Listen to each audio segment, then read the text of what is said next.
Hello বন্ধুরা, সাজুগুজু করে কিন্তু একটা ছোট্ট মিনি ব্লগ নিয়ে চলে এসেছি নতুন বছর। তো চলো দেখি এত সাজুগুজু করে আলটিমেটলি গেলামটা কোথায়।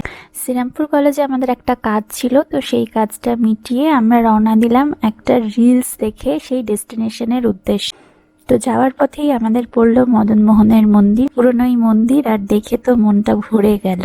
তো আমরা যাচ্ছিলাম সেই হেনরি মার্টিন্স প্যাগোডা, যেটা শ্রীরামপুরে অবস্থিত, আর যেটা এই মদনমোহন মন্দিরের ক্রস করেই যেতে হয় আমাদের।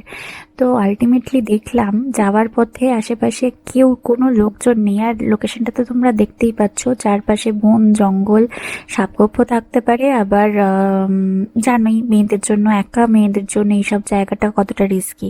তো রিস্ক না নিয়ে আমরা আবার ব্যাক করে চলে এলাম। তো এই হলো আমাদের দুর্দশা। এতটা পৌঁছেও কিন্তু আলটিমেটলি 2 মিনিটের ডিস্টেন্সে আমরা আলটিমেট ডেস্টিনেশনটায় পৌঁছাতে পারলাম না।